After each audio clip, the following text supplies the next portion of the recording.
All right, welcome to the SEC preview. Biscuits and SEC in the house, the hammer, Boss Man Slim, here to talk all about the week that will be in SEC football. But you know what, guys? I think, first of all, we need to go backwards and discuss what exactly happened in that Florida-Alabama game. It's almost like a whole mythos was destroyed.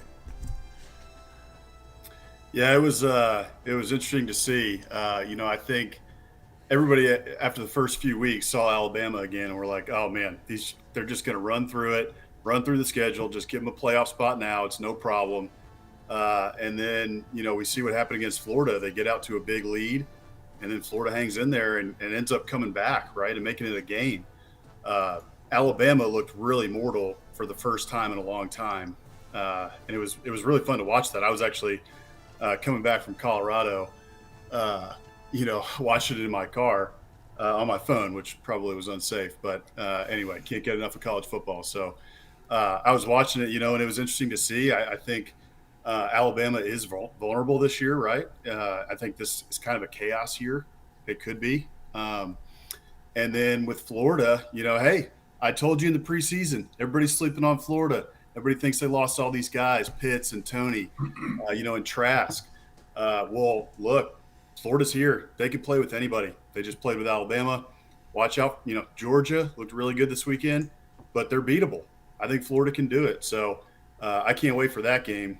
And anyway, Alabama's vulnerable, and Florida can play with anybody, and it's going to be exciting to watch the rest of the way. Yeah, I mean, I think like we just talked about. I mean, the fact that Bama looks mortal was encouraging for any fan base in the SEC that's not Alabama. But the more surprising thing to me was how it happened, because if you look at it, Bama's a younger team going on the road. This is their first big road test. Although I didn't think it was going to be very close.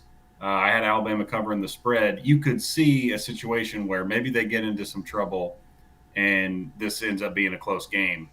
But again, the way it happened was the most shocking thing. I mean, Florida outgained Alabama. The Alabama offense totally stalled for the most part after they got out to that 21-point lead. But they didn't turn the ball over. They weren't sloppy. They were just getting stopped. Florida was just able to stop them.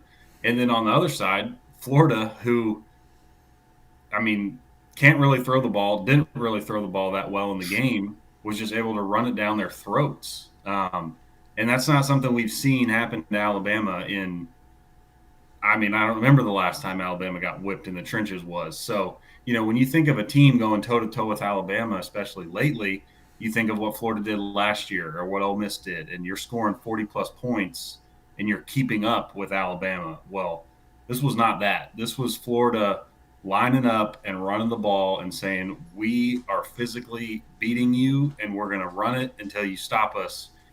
And Bama couldn't stop them. The clock is what stopped it, because if that game somehow got into overtime, Florida was going to win that game. So that was the most surprising thing to me, is just, again, how it happened. And like I said, if you are an SEC fan that doesn't root for the Crimson Tide, then you've got to be pretty happy knowing, okay, obviously they're going to get better, but there are ways to beat them now that doesn't consist of scoring 45 or 50 points. Yeah, for years you thought of, back in 2010 on, you needed elite quarterback play just to compete with these guys. Florida did this with almost no quarterback play, just basically running the Wildcat the whole game. And that just blows me up. And that's the reason I say the mythos has been destroyed. And honestly, they got Southern Miss this weekend. Alabama's got a buzzsaw coming into town October 2nd. Can't wait to watch that one. It's going to be fun. The Lane train is rolling. And like we just talked about, Alabama looks vulnerable. And last year, right, we saw that Lane can hang with these guys. He knows how to call plays. He knows Saban's mind in and out. So everybody was circling that game before the season started, and now the hype is just going to be through the roof when they meet next week. I can't wait. Yeah, I imagine game day will be there as well. Let's move on to this week, the game of the week, Texas A&M and Arkansas. It's weird to say that, but Arkansas has become a legit team this year. I thought A&M was going to be good. They're about what you expected them to be. But now there's a legit chance for Arkansas to come in there into AT&T and make a little noise in Jerry World. Yeah, absolutely. To touch on last week just here briefly, we talked about Arkansas maybe being in kind of a sandwich between a letdown look-ahead game, and that was not the case at all. They took care of business last week against Georgia State. KJ Jefferson had the best game he's had all year. So they're coming into this ready to roll. I think they have a couple injuries on their offensive line from what I saw in Sam Pittman's press conference. He didn't say they weren't going to play, so it's kind of day to day. We'll see. Given the strength of A&M's team is their defense, and a lot of that comes from their defensive front, that would be a couple big losses for Arkansas because they're going to want to run the ball. I mean, it was good to see KJ Jefferson throw the ball well, but Georgia State's not A&M, so I'm still not convinced he can throw the ball that well against a great defense. So Arkansas is going to want to run the ball. They're going to need to run the ball. So those injuries could be big, and hopefully that's not the case. Obviously, you don't want a big game like this to come down to a couple guys missing on the line, but it's absolutely going to be a game. A&M, the way they play, especially with Calzada in there, they looked fine against New Mexico, but it wasn't anything unbelievable. So right now they are not built to blow teams out. So even if you look at the roster and say A&M has more talent or this or that, just the way they play, it's going to be a close game. So really, I think this is just going to be an old school SEC football game where both teams are going to try to establish the run. Both defenses are going to try to stop the run. And it's going to just be a matter of who can win the battle up front and who can get a little bit of push or who can get penetration on defense and stop it. So I cannot wait. I think it's going to be a really fun game. It's going to be close, and it's going to be a hard-hitting, just sort of throwback SEC game, in my opinion. Yeah, I agree with almost all that. I mean, Arkansas is getting up for this game. They've had this one circled. They are so sick of losing to Texas A&M. They took care of Texas earlier this year. Now they took care of Rice, and they want to go for the Southwest Conference sweep. I think this one, like Hank said, these two defenses are kind of what it comes down to, and how they play. They're going to load the box on both these quarterbacks. Texas A&M is looking at KJ Jefferson, and they don't think that he can really throw the ball. Arkansas is looking at Zach Calzada and saying, hey, we don't have a ton on this kid yet. We don't think he can throw the ball as well. So let's load the box and let's neutralize Isaiah Spiller. And then, for Texas A&M, they've got the number one pass defense in the country right now. So they're going to load the box and dare KJ Jefferson to try to throw the ball and try to neutralize that run game. So I think this is going to be – I think Arkansas is going to be up for this game. They're going to be excited for this game. There's going to be emotion behind it. Texas A&M is going to have to try and neutralize that quickly. I think in the end, A&M wins out because I just think their defense is better, and I think they can force KJ Jefferson into mistakes. I do expect it to be close. I think that the A&M defense is the difference, and Calzada makes one or two more plays that are enough to win A&M the ball game. Yeah, this is a 20-17 type game, in my opinion. But also to remember, Kendall Briles was the coach of De'Aaron King in Houston, where all the hype that still exists today was created. He'll know how to handle KJ Jefferson and develop him well. I imagine a bunch of 1 and 2 read pass plays to keep it nice and simple for him. And Calzada just needs to channel his inner A.J. McCarron, man. That's all he needs to do. He just needs to manage that game and hand the ball to Isaiah Spiller and just get out of there with a W. Yeah, just get the ball to A-Chain. Let that kid run. Get the kid the ball in space. It doesn't have to be pretty. It doesn't have to be a 40-yard bomb. Just get the ball to A-Chain and let Spiller run downhill too. He'll be okay.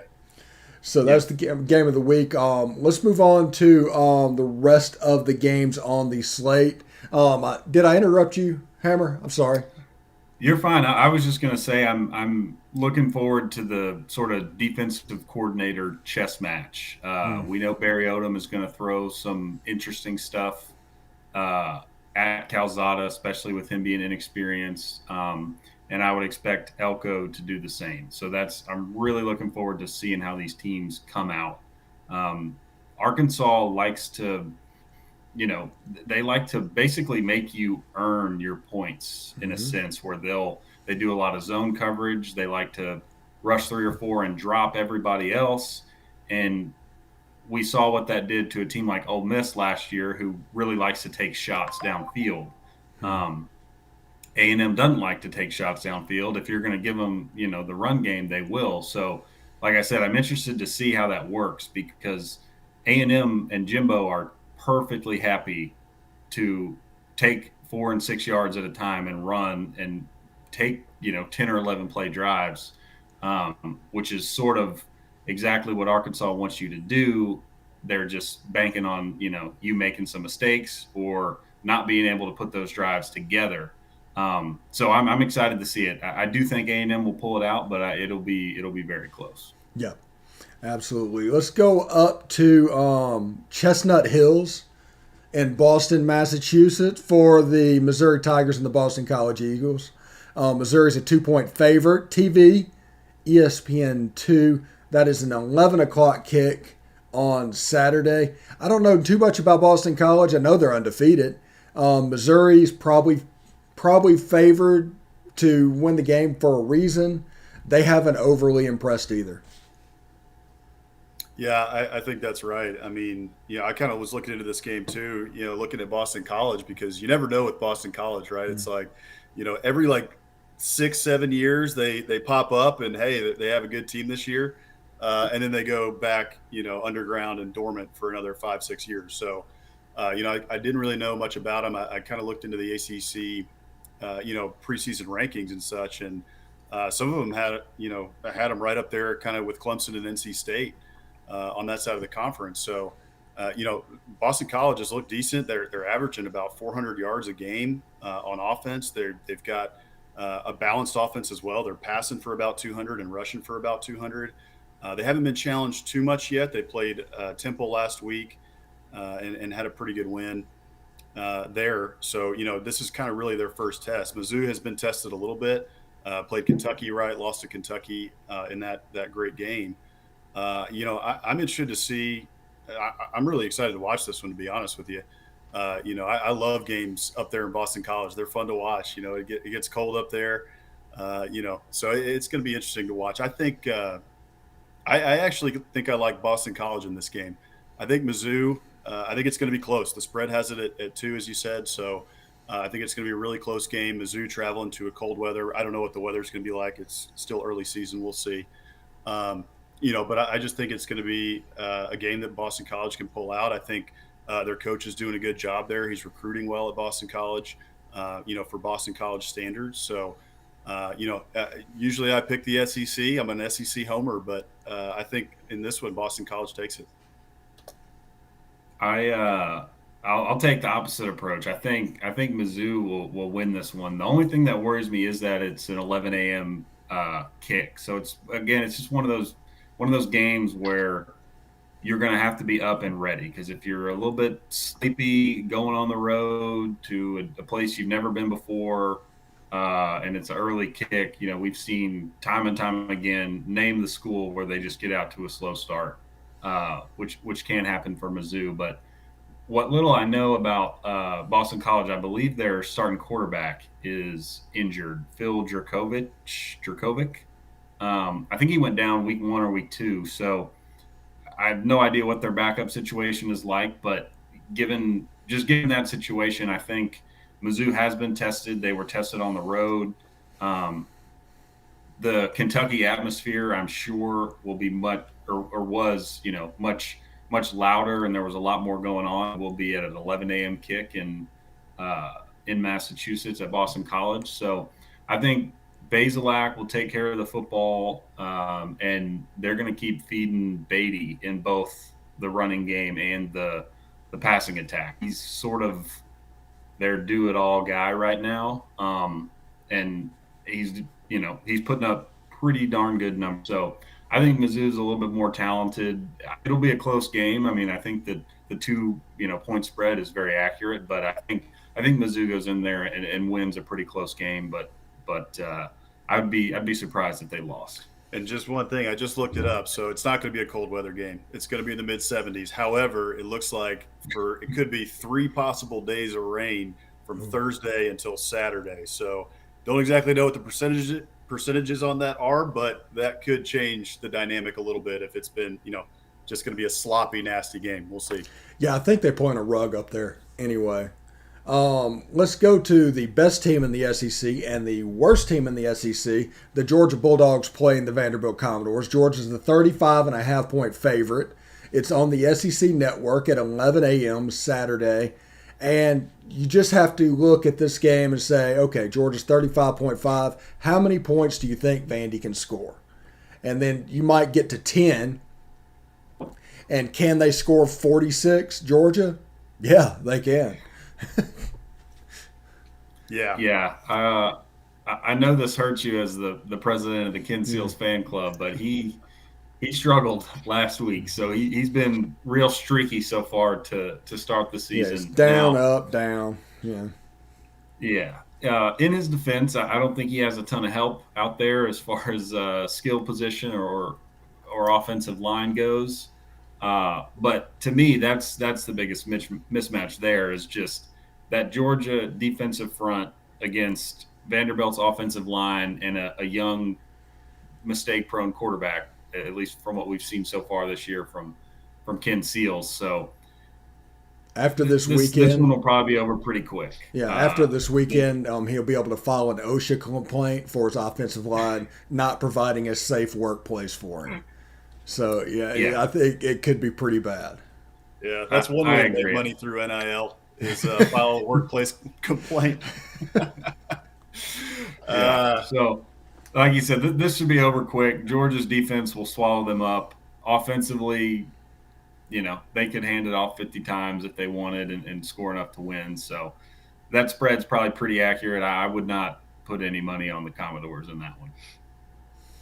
Yeah, I'm not going to waste too much breath on this one to save us all some time. But I think Georgia's going to crush them. It's going to be, like Hank said, it's going to be over quickly.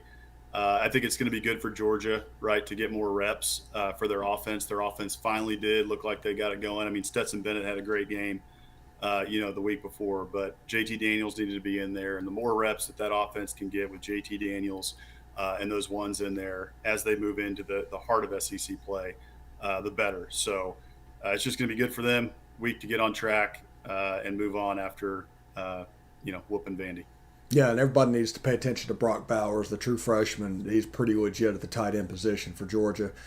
Low-key game of the weekend.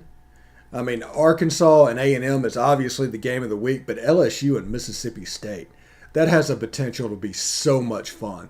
Mississippi State is really good on defense. LSU does not have a running game, so they're a one-dimensional, powerful offense with some of the most talented players in the league. And Mississippi State's a 2.5-point home underdog. TV's on ESPN. It's on at 11 a.m. in the morning. If LSU has not learned in 2 weeks how to stop a shallow crossing route, Mike Leach might score and score and score and score on those guys. Yeah, it could happen. I think this is going to be a fun game. I can't wait for it because Coach O, right, has had this one circled since last year, since the second game of last year. He knew they were coming up next year. And, he was coming to Starkville thinking, hey, I'm going to beat these guys in the sissy maroon shirts. So I can't wait. I think it's going to be a great matchup. I expect a high-scoring game. Mississippi State, they've got a great run defense right now, and so I expect them to try to completely neutralize that. LSU doesn't have a great run game, so they're just going to sit back there and try to make Max Johnson beat them. And I think LSU last week, they found a little bit of offense. And so I don't think LSU's offense is going to be, scoring 21 in this game. I expect them to be in the 30s. Mississippi State's defense is not all that great, even though they have a decent run defense. And then on the other side, right, I think that Mike Leach can score. Like you said, the shallow crossing routes, they may just do, I think Hank said it in our recaps, just like death by a thousand shallow crossing routes. So that could well happen again on Saturday. I think it's kind of a toss-up, to be honest with you, but I think I'm going to take LSU in this one. I think they've righted the ship a little bit more. I think Coach O's got him on the right track. Max Johnson, looked a little bit better last week, but LSU by a hair. I think it's going to be a close one. Yeah, I agree. I'm taking the Tigers here. I think they, based on what I saw last week, as y'all both pointed out, they don't have a run game, but Max Johnson looks very good. Um, and if they can just give him a little bit of time, I expect him to be able to make things happen, get the ball on the outside to Boutte and those playmakers, and pull out a win. I think, you know, I was looking back at the stat line of Mississippi State against Memphis, and their offense right now is, you know, it's just death by 1,000 shallow cross routes. Mm-hmm. Will Rogers, he played pretty well in that game, and they just couldn't really string together enough drives, and they don't have any real big play ability. It's very much, you know, 5 to 10 yard passes and try to march down the field that way, which is just really hard to do. No matter how good your quarterback is or how in rhythm he is with his wideouts, that's hard to do and sustain drives down the field. So until Mississippi State can really get a downfield threat and start getting some chunk plays, um, I just think it's going to be hard for them to put up more than 28 points, let's say, which I think in this game they'll probably need to win. They'll probably need to put up more than that. So I'm taking LSU. I think like Alex pointed out, Coach O's had this one circled. So if they were going to come out ready to play in any game this entire year, it's going to be this one. So I think they'll win, but I do think it'll be close. Mississippi State's not a pushover. And LSU looked good last week, but it was a Central Michigan team who's a average Group of 5 team, right? So both teams with a ton to play for, they should both be up for the game. But I just think LSU's got a little bit too much firepower for Mississippi State. Yeah, one thing in the hope department for Mississippi State, the offense has looked very drab all year, very drab, until they were down by 2 touchdowns in the fourth quarter. Then the offense wakes up and they either come back and win the game or they were stopped a yard short against Memphis of getting in. So they're flashing to get there. They're not exactly there. Whenever that offense becomes the first quarter offense, they'll have something. Definitely. Yep. I think you're right about that. Auburn is playing Georgia State. We're not going to focus on that. They're a 27-point favorite. They handled the whiteout pretty well in Happy Valley, and they had a good football team. But why put the ball in Bo Nix's hands at the end when you got Tank Bigsby behind you? That I don't know that. I can't figure that out. But let's Tennessee and Florida. We'll go flashback to the 90s. Peyton Manning at quarterback, Steve Spurrier and Danny Werfel on the other side, throwing the ball up and wait, no, that's not happening. Florida has no passing game, and Tennessee is a C- version of Ole Miss. Yeah, it's we'll see. I mean, the thing to me in this game, I think Florida showed us what they have last week, right? Like, they can't really throw the ball right now, but it kind of doesn't matter. They can manhandle you in the trenches, and they're a good football team who can hang with anybody. I just don't think Tennessee is good, has the talent right now, right, to hang with a Florida. One thing I am interested to watch, and you guys may have heard this, I haven't yet. I know Joe Milton was hurt right last week, and Hendon Hooker came in and played well. It kind of goes back to Florida. I think this is kind of going to be a question all year, right? Is Anthony Richardson going to walk out as the starter this week, or is Emory Jones going to walk out as the starter this week? And same thing on the other side. Is Hendon Hooker now the guy, and that's who we're rolling with, or is Joe Milton, once he comes back from injury, is he going to be the guy at Tennessee? Or even, do they both not play anymore, and does Harrison Bailey finally get a shot? We'll see. But to me, that's kind of the big things. The main thing with these two teams is what's going on at quarterback. I think we'll see, if Anthony Richardson is healthy, I expect to see him again against Tennessee. His stats through the first few games, you just can't keep that kid off the field if he's healthy. So he just provides that spark, right? So I'm interested to look at that in this game. I think Florida does roll. I think it's probably Florida by, 2 touchdowns or more. But I will be watching this game just to kind of keep an eye on the two quarterback situations for Florida and Tennessee. Yeah, I think we talked plenty on here about maybe a look ahead or maybe a letdown situation. Obviously, this is a potential letdown for Florida after a very, very tough loss last week. But Tennessee, they're just not the team that has enough to beat them. And especially based on what we saw from Florida last week, the way they play. I mean, we talk a lot about two things that sort of can travel or carry you even when maybe you're not on your A game is defense and a run game. Well, Florida's defense looked pretty darn good last week. Tennessee doesn't have near the quarterback or skill position that Bama does. And Florida's running game should just help them control the clock. It matches up, if you can get stops, if Florida's defense can get stops, it matches up perfectly because that super fast style that Heupel runs will just end up leaving his defense out there to dry if they can't get first downs. Because if they're going 3 and out early on in the game, Florida's going to be up time of possession. They're going to be doubling them in the first half. And if they're able to run the ball, which I think they will be, then Tennessee's just going to get worn down, and they're not going to have enough. Not going to have enough to keep up. So I definitely think Florida will pull this one out. And I'm excited. Yeah, hopefully Richardson does come back. I think that game against Alabama is different. If he is, namely that 2-point conversion play, he's probably out there if he doesn't have a tweaked hammy. So, based on how Emory Jones played in that game, even though it wasn't spectacular through the air, he was making plays. He's clearly a leader. So I think he'll continue to be the starter, but you have to get Richardson on the field. He's going to have packages to play. So I think, Florida should pull this one out pretty easy by a couple touchdowns. Tennessee's just, they're not there yet. Yeah, one thing to keep an eye on, if Florida can't get first downs early and they have another disaster first quarter, this is an offense that can put a basketball type run together and all of a sudden you're down 21 points. So if Tennessee does that, it could become a different ball game and very interesting at the end. Anthony Richardson, I told y'all last week my theory on what was going on. I think the quarterback competition starts this week, and he ends up being the starting quarterback by the Georgia game.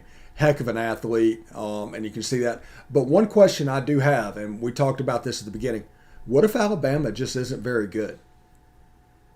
We all think they're very good, and they're very talented, extremely talented. But that didn't look like a good football team last weekend. Yeah, I trust Nick Saban.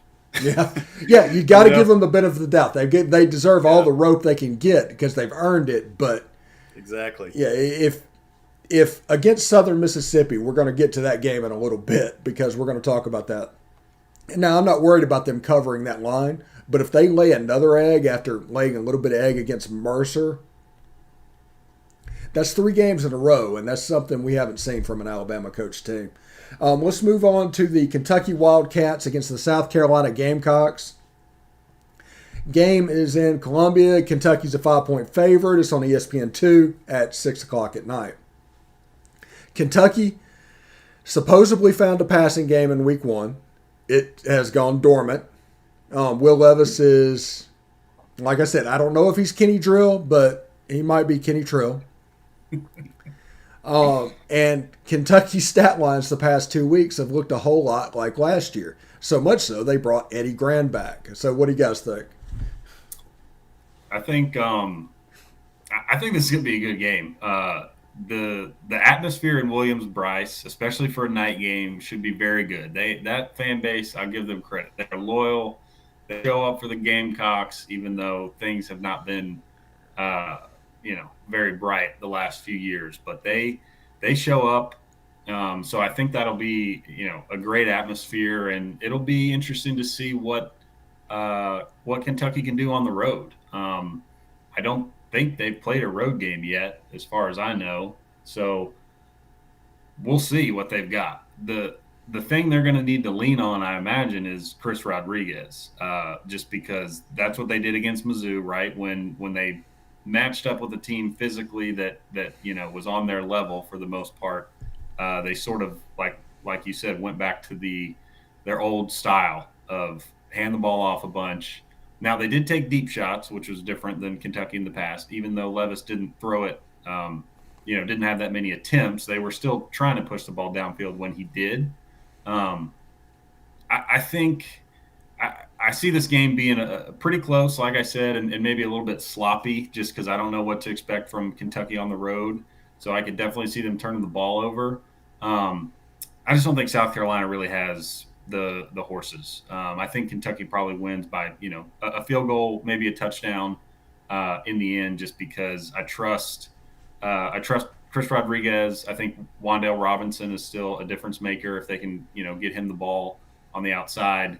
And then as far as South Carolina is concerned, they don't have a ton. And granted, last week going against Georgia, that's a total mismatch. This game will be different. But I think Kentucky's the better team, and I think last week was obviously just a complete dud. So if you're a Kentucky fan, every team has them. You just got to look past it, move on. I think they'll be more prepared and ready for this game. As they look to go 2-0 in SEC play. Yeah, I expect Kentucky to bounce back this week. I think that they just had a down week last week. They were coming off a big emotional win, and it's just it's human nature, right? There is almost nobody in college football who doesn't have at least one of those every year, except for Alabama, seemingly, except this year, right? So I think it was just one of those down games for them last week. I expect them to get back on track. Like Hammer said, SC to me just doesn't have much, right? That cupboard is so bare. We saw it last week. We've been saying it since the preseason. It's a multi-year rebuild. It's going to take time for Shane Beamer to get it right out there. And you just saw that look on his face, that one that was going around Twitter of him just looking like, I can't believe I made this decision to come to South Carolina. And I think it's going to be like that all year, unfortunately. And I don't think that changes this week. I think, like I said, Kentucky, I think they get back on track. I think they rely on what they know, run it down South Carolina's throat and make a few plays with Wandale Robinson on the outside. My expectation is that Kentucky wins by 10 or more in a bounce back week for them, to keep going in SEC play and keep them in the thick of the race in the East. Yeah, this is one of those games that could end up like 17-0 or 21-3, something like that. Just Kentucky easily covers the game. South Carolina's never in it, but South Carolina's sneaky good defensively whenever you're not playing an elite team. Southern Mississippi in Tuscaloosa to play number one Alabama. Alabama's a 45-point favorite. That's too many points. On the SEC network at 6:30. I mean, Alabama scored 48 against Mercer and 40. Yeah, Southern Miss is better than Mercer. They would beat Mercer, and that's far too many points. And the over/under on it is 58. So that's like I don't know. It's one of those games where if Alabama comes out sluggish, we're looking at 3 straight games that is less than their standard, less than what we're used to. Nick Saban is yelling at these guys. Is it going to finally reach the point where the message falls on deaf ears? I mean, Pete Golding and defensive coordinator, Bill O'Brien and offensive coordinator. It's just different. Everybody inside that program is different. You had to replace first rounders all over the place. They're human. They're people. They're going to not be perfect replacing those coaches every now and then. There's going to be a time that you have to build, and you have I think he's a sophomore quarterback, but he's a freshman. He's essentially a freshman because he didn't play that much last year. I mean, he's uber talented. There's 4 and 5 stars all over the field. Nick Saban's still Nick Saban, and all of this could be for nothing, but right now, this just does not look like the Alabama that we know and love. Certainly not the number 1 team in the country. With that, give me Alabama to cover. Right. I think Saban is going to be riding them all week. I think this team is uber talented. And I don't know a ton about Southern Miss, but I don't think it matters, right? This is a team that is far inferior to Alabama. And I just think that this week they're going to run them over like a freight train. And I don't think Nick Saban's going to let off the gas because he is sick and tired of watching his team, do 31-29 against Florida, right? Or just kind of get a big win over Mercer, but it doesn't really look that good. No style points, I think Nick Saban is really gonna step on the gas this week. I expect Alabama to put up some big numbers and make it really ugly early and not really let up. So I think Bama in a big one this week. I think they get back on track, and everybody's now talking about next week, right? When we talk about this again, saying, "Oh, is Alabama back?" Like maybe they are the number one team in the country. That's what I expect this weekend. But at least we could have that conversation now, and it's not just assumed that it's like, "Oh yeah, they're number one." There's no doubt. At least they look human now. Mm-hmm. Yeah, 100%. I think, as far as this game is concerned, Southern Miss obviously is outmatched. And, Saban will have these guys as ready to play and as hyped up as you can be for a game against Southern Miss. I think, he's going to just be on them so hard to make sure that they come out and play well. And more importantly, play physically. They are going to need to find a running game. So I think they'll try and hit on that, and they're going to need to stop the run. Their linebacker play last week was pretty bad. So I don't know if that means they need to put new guys in there, and 2020 needs to watch some film and sit on the bench for a week or what. But this game specifically, I think Bama will just destroy Southern Miss. It's a bad week to match up with Alabama after they, nearly lost. And then moving forward, or just talking more about Alabama in general, I think it's something that I expected before the season was for them to take a step back. But it's all relative, right? I mean, they're taking a step back from going undefeated, beating everybody by double digits for the most part. I mean, that was one of the best teams and seasons we've ever seen. So it's insane for them not to take a step back. That doesn't mean that they're not a top 5 team in the country and probably still favored to win the West for sure. Obviously, Georgia's a different animal, but of course, what I've seen so far, I still think Alabama, is probably rightly favored to win the West. So it'll be very interesting to see just how they develop. Can they get back to that point? Because, like you said, you lose so many first-round picks. It's one thing to replace, a first-round pick like Najee Harris or Jalen Waddle or Devonta Smith, the stinking Heisman winner, with a 5-star recruit. But a 5-star recruit doesn't automatically translate to a first-round pick. So, especially in the first couple of weeks, I think it's natural for them to be a little bit sluggish or just not as good as they were last year. So this game will be a blowout, and we'll really see what they're made of against Ole Miss, because the Rebels look great. We know Lane Kiffin will be ready, and it's just a different style of game too than what Florida did. So we saw Alabama get bullied physically. Well, now they're going to go up against an elite quarterback in a couple of weeks, and can they handle that? Can their defense hold? So it'll be interesting to see. I think, as we said earlier, Nick Saban is Nick Saban. So, them taking a step back might be going 11-1, but they're definitely gettable. Someone could get them. Yeah, and I think we will know a lot more about Alabama 3 weeks from now. Because after Ole Miss, after Texas A&M, if they come out of this stretch, that Florida game, they beat USM, beat Ole Miss, beat Texas A&M, all will be well, all will be fine, and Alabama will be ready to just cruise at that point. But if they struggle at some point, if they drop a game, if they drop 2 games, it could be problematic. I mean, it's a different conversation that we're having 3 weeks from now. Well, we know what those fans are like in Alabama. If Nick Saban loses 2 games this year, they ought to just fire that guy. Yeah, seriously.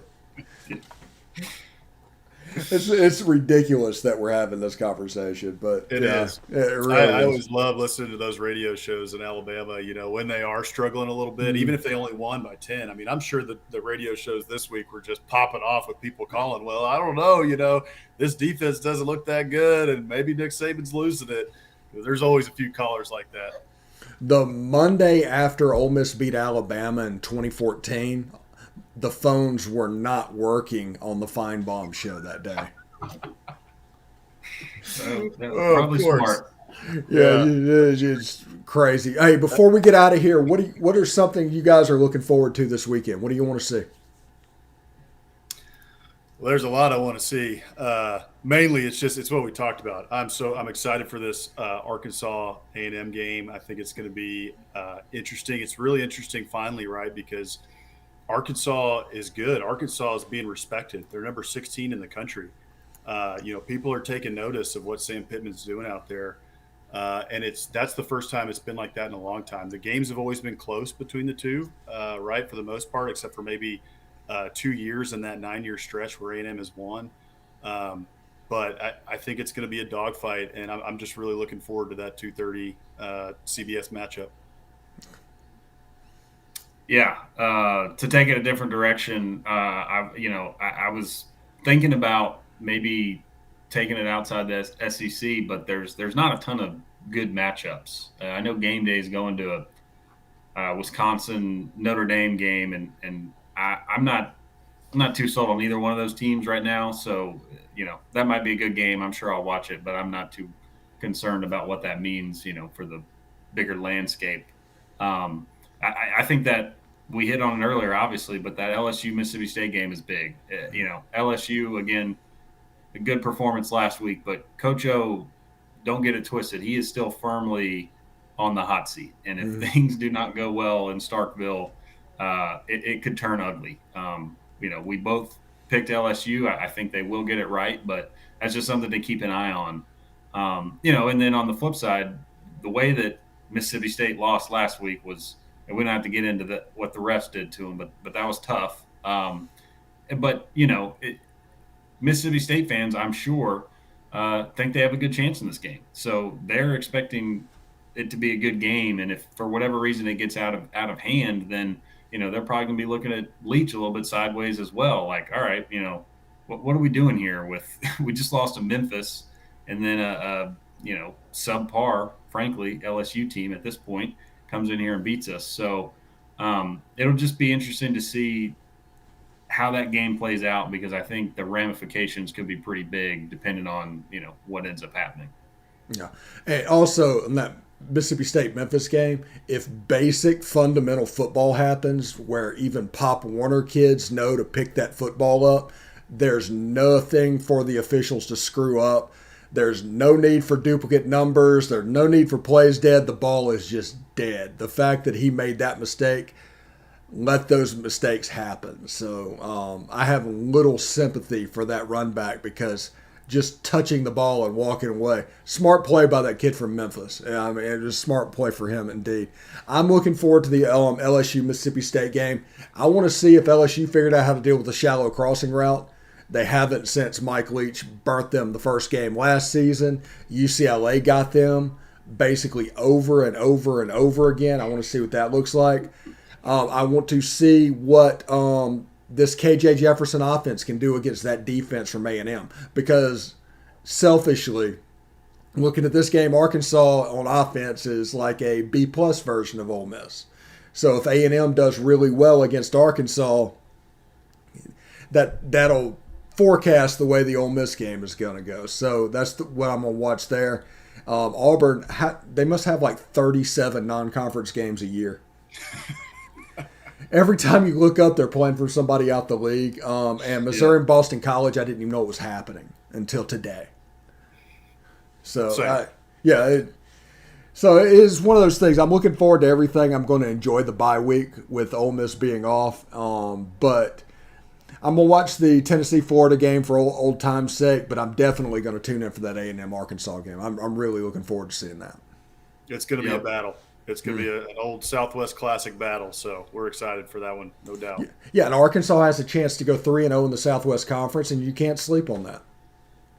You can't, and they want it. I Uh, can tell you, I've got some Arkansas buddies, and they're telling me we want the sweep. yeah, it's one of those things, especially with Texas and OU coming into the conference. By the way, before I get out of here, I do want to say this: the schedule getting surprise release tonight for 2022 is entirely so the SEC can say we weren't planning on Texas and OU coming in 2022. We already had our schedule out. It's entirely that. That's so true, and it's so funny you say that because you kind of like think back, and this just hit me. You think back to when we were talking about this, right? When it broke right before the season that Texas and OU are coming, when it broke at SEC Media Days, and yeah, everybody you asked was like, "Well, what would the scheduling look like? You know, what are we going to do with with the sides of the conference? Are we going to do pods? What are we going to do?" They knew the whole thing. People were asking, sources inside the SEC offices, like, "Do you guys know what the schedule is going to look like?" And they were all telling the media, "No, we have no idea. We don't know." They knew it. They had all of it ready to go. This stuff was done months ago. Yeah, my guess is that the schedule that was released today, none of those games get played because Really? they're going to have to redo the schedule when Texas and OU come into the conference. Yeah, you're probably right. Yeah, Yeah. and come May, it's going to say, "Oh, they're going to come in July," so we have to scramble to get it done. Yeah. And then and they probably already have the schedule worked Well, out. I was together seeing at the same something. I saw a game between. Maybe I was watching SEC Network. Maybe I was missing something, but they were saying that Texas was going to play somebody. I think Texas Alabama in 2022. Is that already scheduled? That was already scheduled. That was supposed to be a Okay. non-conference game. It's in Austin, in Darrell K. Royal, Bevo, the whole 9 yards. It'll be a nice little welcome to the league moment for a team that just got boat raced by Arkansas. Yeah, that's going to be really hard for Horns fans too. When Nick Saban, who they thought they were going to get, right before they got Tom Herman, comes into DKR and stomps them. They would have maybe, gotten Nick Saban. That would have happened if they could have kept their mouth shut. Yeah, they can't. Yeah. Yeah, I read that. That was they had him basically, and then he got tired of the rumors and basically board of regents and donors not being able to keep their mouth shut. And he said, "All right, I'm done with this." Yeah, it's amazing how much that school has a problem with somebody needing to let you know that they have information. Here, this is what I heard. And it is so crazy. They got so many donors and so many boosters, and it's just a problem. That's the reason I'm so surprised that the SEC move just was kept quiet for so long until it was basically ready to happen. Yeah, and how did the info come out? Board of Regents from Texas. That was the source.